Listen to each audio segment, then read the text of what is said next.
안녕하세요. 오늘의 사연입니다. 구독과 좋아요 한 번씩 부탁드릴게요. 바로 사연 시작하겠습니다.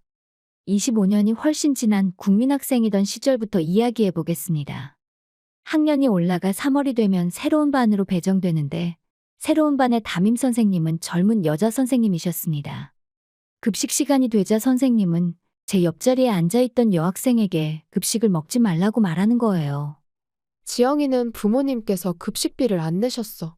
그래서 지영이는 급식을 먹을 수 없어. 제 옆자리에 앉았던 지영이는 저와 처음 만났던 그날부터 항상 너덜너덜하고 해진 옷을 입고 있었고 잘 먹지 못해서인지 뼈만 남은 것처럼 앙상하게 깡마른 여자아이였습니다. 아무래도 집이 가난해져서 지난해 가을 무렵부터 부모님이 급식비를 내지 못하고 있다는 소문을 스쳐들었습니다. 그래도 작년 가을 전까지는 급식을 정상적으로 먹었던 것 같았어요. 불쌍하게 반해서 혼자만 책상 위에 아무것도 올려진 게 없이 그냥 고개를 푹 숙이고 앉아만 있는 모습을 바로 옆에서 보니 어린 나이에도 저는 정말 가여웠어요. 가여워서 제 급식을 함께 먹자고 하고 싶어도 급식 시간에 담임 선생님도 함께 교실에서 점심을 먹고 있었기에 담임 선생님 몰래 급식을 나누어 줄 수도 없었어요. 그래서 저는 점심 메뉴에서 빵이 나왔길래 먹지 않고 남겨뒀다가 몰래 휴지에 싸서 슬쩍 책상 서랍에 숨겨뒀습니다. 그리고 급식을 다 드신 담임 선생님이 자리를 비우시면 짝지에게 숨겨뒀던 빵을 건네줬어요. 이 빵 손 안 댄 거야? 나는 빵 별로 안 좋아해서 이거 너 먹어. 먹어도 괜찮아? 배고팠는데. 고마워.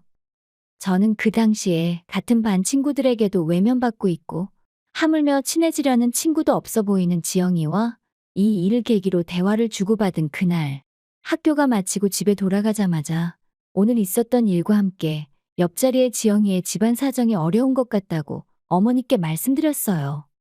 엄마, 진짜 거짓말 안 하고 잘 못 먹는지 엄청 마르고 급식도 혼자서만 못 먹고 있는데 도시락 좀 싸주시면 안 돼요. 제 옆에 앉아서 짝지인데 불쌍해요. 작년엔 다른 친구 준비물도 같이 사달라더니 올해는 급식이야? 명호야, 집안 형편이 어려운 친구들이 불쌍하다는 말은 엄마가 이해하지만 그런 거 하나하나 다 엄마가 챙겨줄 순 없어. 엄마가 테레사 수녀님도 아니고 너는 엄마는 안 불쌍하니? 우리 집은 그 정도로 가난하진 않잖아요. 제발 이번 딱 한 번만요. 마지막으로 부탁드릴게요. 아빠 도시락 쌀 때 조금씩만 덜어주시면 안 돼요? 제발요. 내가 진짜 너 때문에 못 산다 못 살아. 정말 이번이 마지막이야. 대신 나중에 설거지할 때 엄마 도와줘야 해. 알겠지? 내일부터 아빠 도시락 싸면서 같이 싸줄 테니까 아침에 까먹지 말고 가져가도록 해. 그리고 짝지 불편하지 않게 말 잘해서 마음 편하게 먹도록 해줘. 어머니에게 사정사정했고 귀찮으실 텐데도 어머니는 승낙해 주셨습니다. 다음 날 점심시간에 어머니가 손수 싸주신 도시락을 짝지에게 건네줬습니다. 짝지는 눈이 휘둥그레지며 엄청 놀란 표정이었어요. 지영아, 이거 우리 엄마가 도시락 싼 건데 점심 때 너 먹으면 된대. 웬 도시락이야? 근데 어머니가 왜 내 도시락을 싸주셨어? 아, 그게 아빠 도시락 싸면서 도시락 하나 더 싸달라고 했어. 급식 시간에 너 혼자 안 먹고 있잖아. 엄마가 매일 싸준다고 하니까 이제 굶지 않아도 돼. 정말이야? 너무 고마워. 진짜 좋은 짝지를 만나서 기쁘네. 어머니한테 고맙다고 말씀 전해줘. 이 은혜 잊지 않을게. 나도 너랑 짝지 돼서 좋아? 맛있게 먹어. 선생님이 급식을 다 드신 후 자리를 비우고 나면 짝지는 어머니가 싸준 도시락을 먹었습니다. 어릴 때는 도시락을 가져와서 먹으면 선생님께 혼난다고 생각해서 몰래 먹었던 것 같아요. 알고 보니 짝지는 저와 집이 같은 방향이었어요. 그래서 그날부터 함께 집으로 걸어가며 많은 이야기를 나눴어요. 아빠는 일 안 하고 집에 있어. 근데 경마장에 다니면서 돈을 쓰는 것 같아. 엄마가 일해서 돈 벌어오면 아빠가 다 들고 나가버려. 그렇게 돈 들고 나가면 아빠가 언제 집에 다시 올지 몰라. 아버지가 경마장에 다니는 것 때문에 생활이 힘들고 빚도 생긴 것 같았고 옷도 제대로 사 입지 못해 매일 같은 옷에 너덜너덜해진 옷만 입고 다니는 게 참으로 안타까웠어요. 같은 반의 친구들은 그런 지영이와 거리를 두고 있었고 누구도 친해지려고 하지 않아 소위 따돌림을 당했습니다. 그런 지영이와 짝지를 하는 저에게도 같은 반 애들이 점점 거리를 두고 있다는 게 느껴졌어요. 친구가 없는 건 저와 지영이 둘 다 마찬가지였던 거죠. 그리고는 어차피 같은 방향이니 아침에도 같이 가자고 약속했어요. 같이 등교하는 모습을 본 애들은 조롱하거나 짓궂게 놀렸어요. 얼레리 꿀레리, 쟤네 둘이 사귄대요. 지금에서야 유치한 놀림이지만 어린 나이에는 꽤 짓궂은 놀림이었습니다. 이러나 저러나 이미 지영이와 저는 반에서 은근히 따돌림을 받고 있었기에 그냥 무시하고 신경 쓰지 않았어요. 지영이와 함께여서 뭔가 안심 같은 게 됐었거든요. 그때는 크게 느끼지 못했지만 친구가 없다는 사실은 정말 외로운 거예요. 주위의 놀림이나 시선을 신경 쓰지 않고 지영이와 편하게 대화를 나눌 수 있는 등하교길이 즐겁고 기뻤습니다. 멀지도 않은 거리지만 세워라 내워라 하며 많은 이야기를 나눴었거든요. 좋아하는 음식이나 동물, 학교 숙제나 만화 봤었던 이야기 등등 대화가 잘 통했어요. 그리고 고양이를 좋아한다고 했어요. 고양이를 한 마리 키우고 싶지만 형편이 좋지 않아 차마 집에서는 키울 수가 없어서 길고양이들이 많이 있는 공원의 놀이터에 가는 게 유일한 낙이라고 했습니다. 고양이 좋아하는구나. 우리 집에 고양이 키우는데 이번 주에 보러 올래? 와, 진짜? 나 고양이 엄청 좋아해. 내일 학교 마치고 가도 돼? 당연히 되지. 그럼 내일은 마치고 우리 집에 가서 놀자. 다음 날 하굣길에 지영이를 집에 데려가자 어머니는 반갑게 맞이해 주셨습니다. 그리고 집에서 키우는 잡종 고양이가 모습을 드러내자 지영이의 눈이 반짝반짝 빛났어요. 와, 진짜 귀엽다. 얘는 이름이 뭐야? 이름은 피피야. 엄마가 지어주신 이름인데 암컷이야. 지영이는 고양이를 안아보기도 하고 고양이와 장난감도 가지고 놀고 어머니가 준비해 주신 간식도 먹으며 매우 즐거워했습니다. 학교에서는 절대 볼 수 없었던 해맑은 한바구음을 보고 있으니 정말로 행복해 보였습니다. 시간이 흘러 저녁이 됐을 때 어머니가 지영이 목까지 저녁을 준비해 주셨어요. 지영아, 아줌마 집에서 저녁 먹고 가. 혹시 집 전화번호 아니? 아줌마가 전화해서 저녁 먹고 간다고 어머니한테 말해줄게. 그렇게 말씀하고 어머니는 지영이에게 전화번호를 받아 전화를 거셨습니다. 어머니는 무슨 얘기를 나누시는지 생각보다 오랫동안 통화를 하셨어요. 그리고 이날 이후부터 지영이는 하굣길에 우리 집으로 함께 왔어요. 집에 와서 함께 놀고 저녁까지 먹은 후 집으로 돌아갔어요. 아마도 저희 어머니가 전화를 걸었을 때 지영이 어머니는 일하느라 항상 늦게 집에 들어오시고 집에 계신 아버지는 집안일은 하나도 하지 않아서 엄청 늦은 시간에 저녁을 겨우 차려서 먹는다는 사실을 듣게 돼서 지영이 부모님께 양해를 얻어 우리 집에서 함께 놀고 저녁까지 먹이고 보내겠다고 말한 것 같아요. 앞에서 내색은 안 하셨지만 어머니도 제가 말한 것들이 신경이 쓰였었나 봐요. 지영이와 매일같이 숙제하고 고양이와 노는 생활이 1년 가까이 됐을 때 갑자기 이사를 간다고 했어요. 부모님께서 이혼하시면서 어머니를 따라 외갓집으로 이사 간다고 했어요. 그리고 이사 가기 하루 전날 지영이는 어머니의 손을 잡고 우리 집에 작별 인사하러 왔어요. 지금까지 지영이 챙겨주셔서 감사합니다. 정말 신세 많이 졌어요. 지금은 감사의 말밖에 못하지만 언젠가는 꼭 이 은혜 갚을게요. 정말 고마웠습니다. 아줌마 그동안 감사합니다. 명호야, 그동안 고마웠어. 나 잊지 말고 잘 지내. 우리 다음에 또 만나자. 지영이와 지영이 어머니는 여러 번 고맙다는 말씀을 하셨고 우리 엄마한테 고개를 숙이셨어요. 살다 보면 어려울 때도 있고 다 그런 거죠. 지영이가 워낙 착하고 이뻐서 딸처럼 챙겨준 거니까 부담 갖지 않으셔도 괜찮아요. 지영이는 이사 가서도 계속 공부 열심히 하고 항상 긍정적으로 생각해야 해. 그동안 재밌었어. 잘 가, 지영아. 어머니는 정의롭고 강하고 상냥하신 분이었어요. 저는 그런 어머니를 매우 존경했습니다. 지영이와 어떤 편지를 주고받았는지 잘 기억이 안 나지만 이사 가서도 3년 정도는 1년에 한두 번씩 편지를 주고받았어요. 그러다가 비록 편지가 끊겼지만요. 그리고 저는 시간이 흘러 대학교를 졸업하고 정밀기계 생산 회사에 취업했습니다.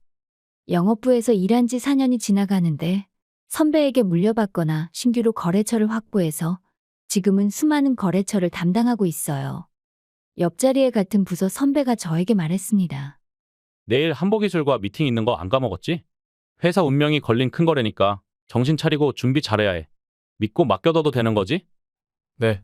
나중에 준비한 거 확인 한번 해주세요. 말이 끝나자 선배님의 자리로 전화가 들어왔습니다. 여보세요? 전화 바꿨습니다. 선배는 전화를 받자마자 얼굴이 사색이 됐습니다. 네. 그럴 리 없는데 죄송합니다. 혹시 어떻게 안 될까요? 제발 한 번만 더 기회를 주실 수 없을까요? 잠시만요. 전화가 끊긴 후에도 수화기를 들고 넋이 나간 채 멍하니 서 있습니다. 선배님, 무슨 일이에요? 너 한보기술의 미팅 날짜 잘못 전달했지? 지금 전화 와서 어제 미팅하기로 했었는데 연락도 없고 기본이 안 돼 있는 회사랑은 거래 못 한다고 화내잖아. 거래 없던 거로 하자길래 사정했는데도 이미 그쪽에선 거래 안 하기로 했대. 너 이거 어떻게 수습할래? 진짜 어떻게 하려고 이런 실수를 하는 거야? 네? 일정 연락한 건 선배님이잖아요. 저는 연락한 적 없어요. 뭐라고? 지금 나한테 떠넘기는 거야? 똑바로 일 안 해? 제가 하고 싶은 말을 선배가 했습니다. 원래 약속한 날짜에서 변경된 일정으로 한보기술의 선배가 전화로 말하기로 했었고 실제로 선배가 직접 통화를 했었습니다. 아마도 선배가 11일과 12일을 헷갈려서 잘못 전달한 것 같은데 그걸 제 탓으로 돌리네요. 선배는 결국 이 문제를 해결하기 위해 부장님께 말씀드렸고 부장님이 직접 사과드리고 해결해보겠다며 나섰습니다. 부장님께서 찾아뵙고 사과드리며 사정사정했지만 결국 한보기술과의 거래는 실패로 끝났고 부장님은 회사로 돌아와서 저에게 말했습니다. 김 대리, 도대체 일을 어떻게 처리하는 거야? 이번 거래가 얼마나 중요한 거였는지 몰라. 우리 회사에서 엄청 기대하던 거래였는데 도대체 무슨 정신으로 일하길래 이렇게 망쳐놓는 거야? 부장님, 일정 연락은 제가 한 게 아니라. 듣기 싫으니까 변명하지 마. 뭐 할 말 있다고 입을 여는 거야? 이번 거래 때문에 회사에 손해가 막심하니 알아서 책임지고 자리 비워. 부장이 화날 때면 하는 말버릇이 나왔습니다. 네. 잠깐만요, 부장님. 사표 쓰라는 건 너무합니다. 저는 억울합니다. 그러면 한보기술에 팔려고 했던 기계 다른 회사에 계약 따와. 시간은 딱 일주일 줄 테니까 능력껏 계약 따오도록 해. 일주일 지나면 알지? 그때는 정말로 김대리 자리 치울 테니까 명심해. 부장님, 저 정말 억울해요. 그리고 일주일 만에 계약을 어떻게 해요? 진짜 그만두라는 소리랑 같은 말이잖아요. 부장님의 말을 듣고 멘붕에 빠졌습니다. 정말 이대로 그만둬야 하나 싶은 생각이 들었어요. 그러다 그때 문득 생각난 회사가 있었습니다. 지금 한보기술에 팔려던 기계와 똑같은 기계를 구매하려고 검토 중인 회사가 한 곳 있다는 것을요. 이 회사는 항상 가격만 물고 늘어지고 어떻게든 깎아서 살려고 협상만 계속해오고 있어서 도대체 살 마음이 있는 건지 의문이 들어 거의 판매를 포기하고 있었던 곳입니다. 이렇게 된 이상 어떻게든 이 회사와 계약을 하는 수밖에 없었어요. 저는 급히 견적서를 수정하고 전화를 걸어 약속을 잡았고 회사로 향했습니다. 도착하니 담당자분께서 나와 있으셨어요. 안녕하세요. 오늘 새 견적서 가지고 왔어요. 견적서를 내밀자 담당자분은 손에 들고 천천히 바라봤어요. 이것보다 더 싸게는 안 됩니까? 정말 이것보다 더 싸게 하기는 어려워요. 벌써 몇 번이나 가격 조정을 해드렸는데 제일 저렴하게 드리는 거예요. 제가 좀 부탁드릴게요. 우리 회사 기계가 절대적으로 도움이 되실 거예요. 잘 아시겠지만 유지관리도 정기적으로 다 해드리고 다른 곳보다 정말 좋은 조건이에요. 그런 건 잘 알고 있는데 이 가격이면 위에서 결제해주지 않아요. 정말 저도 구매하고 싶은 마음이 굴뚝 같거든요. 그러면 제가 상사분께 잘 설명해 드릴게요. 혹시 괜찮으시면 상사분과 자리 한번 만들어 주실 수 없을까요? 그건 안 될 것 같아요. 요새 정말 바쁜 시기라 밥 먹는 시간도 쪼개서 일하고 있는 처지라 시간이 안 날 거예요. 꼭 좀 부탁드릴게요. 아니면 그 식사하시는 잠깐이라도 이야기 나눌 수 있게 해주세요. 식사는 제가 대접할 테니까 정말 잠깐이라도 좀 부탁드려요. 저는 필사적으로 부탁했습니다. 한 대에 수억 하는 기기를 팔 수만 있다면 식사 대접이야 10번도 더 해줄 수 있었습니다. 알겠습니다. 지금은 외출하셨으니까 나중에 돌아오면 잘 말해볼게요. 일단 바로 답변 못 드릴 수 있으니까 돌아가셔서 기다리고 계세요. 알겠습니다.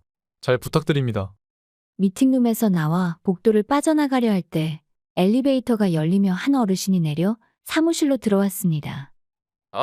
부서장님. 담당자분께서 어르신을 보자마자 이렇게 외치고 쪼르르 달려갔습니다. 이 사람이 결제해주지 않는다는 상사인 것으로 보였습니다. 여러 번 머리를 조아리며 부서장에게 설명하는 것으로 보였는데 어르신은 갑자기 고함을 지르며 화를 냈습니다. 식사 자리? 내가 식사 접대 같은 거 받으면 계약해주는 그런 놈인 줄 알아? 내가 저번에 가격이 비싸다고 몇 번을 얘기했어. 비싼 게 문제니까 가격을 낮춰줘야 사든지 말든지 고민을 할 거 아니야. 지금보다 더 싸게 팔 거 아니면 2번 다시는 오지 말라고 해. 이게 이렇게 갑자기 혼날 정도의 일인지 당혹스러웠습니다. 당황해서 굳어있는 저에게 담당자분께서 다가와 슬쩍 귓속말하셨습니다. 죄송합니다.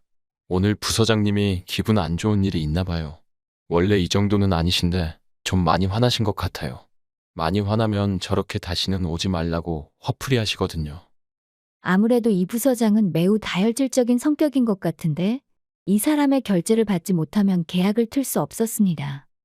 이 계약을 따내지 못하면 제 발로 나가야 하거나 잘릴 상황인데 도대체 어떻게 해야 하나 하고 고민하고 있을 때 복도 끝에서 또각또각 키를 신고 걷는 발소리가 들려왔습니다. 기다려주세요. 부서장님. 젊은 여성의 목소리가 들려와서 돌아보니 거기에는 정장 차림에 예쁜 여자가 서 있었습니다. 가혜 씨군요. 고개를 갸우뚱하는 부서장님 앞에 그녀는 터벅터벅 다가갔습니다. 부서장님? 저도 자료를 봤습니다만 그쪽 회사의 기기가 우리 회사에서 꽤 유용하게 쓰일 것으로 보입니다.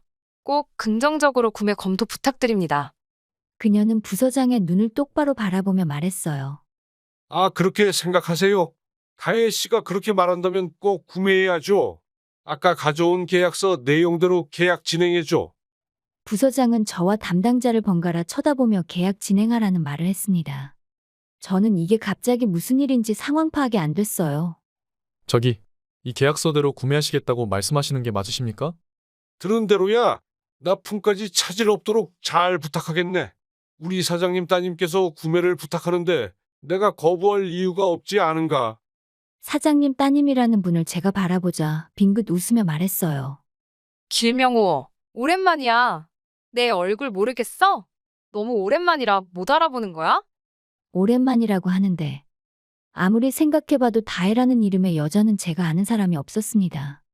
하지만 물끄러미 그녀의 얼굴을 바라보니 어디선가 본 기억이 있는 것 같은 생각이 자꾸만 들었어요. 다혜? 도대체 누구지? 생각할 때 그녀가 다시 말을 걸었습니다. 정말 모르겠어? 그럼 김지영이라고 하면 기억이 나겠어? 김지영? 혹시 대전국민학교 나왔어요? 그렇다면 학교 다닐 때 같이 등하교하고 우리 집에 놀러 왔던 그 지영이? 맞아. 아직 안 까먹고 있었구나. 다행이다. 와, 너 진짜 오랜만이다. 이사한 뒤로 본 적이 없으니까 도대체 얼마 만이야? 너무 반갑다. 20년도 더 넘었으니까 진짜 오래되긴 했지. 너가 가져온 자료에 길명호라고 적혀 있길래 혹시나 너일지도 모른다고 생각하고 있었어. 길시성을 쓰는 사람이 드문데 이름도 똑같길래 신기했었거든. 대단하다. 어떻게 내 이름을 정확하게 기억하고 있었대? 그럼 이 회사가 아버지 회사야? 여러 가지 사연이 있는데 어머니가 재혼하셨거든. 그러면서 아버지 따라 성 바꾸면서 지용해서 다혜로 개명도 했지. 아, 어쩐지 이름만 들어서는 기억이 나질 않더라고. 여기서 계속 이야기하긴 좀 그러니까 괜찮으면 오늘 밤에 같이 한잔하면서 이야기하지 않을래? 그래. 좀 이따가 밖에서 보자. 저와 그녀는 그 자리에서 연락처를 교환하고 서로의 일이 끝난 후 밖에서 만나기로 했습니다. 저는 계약을 따낸 것을 보고하려 회사로 돌아갔고 부장님은 눈이 한껏 커지며 믿지 못하셨어요. 정말 계약을 땄어? 네.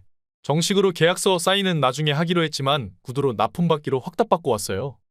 이야, 대단해 정말. 잘했어. 부장님은 진심으로 좋아해 주셨고 제 옆자리의 선배는 그저 자기 자리에서 고개만 숙이고 아무 말도 없이 웅크리고 있었습니다.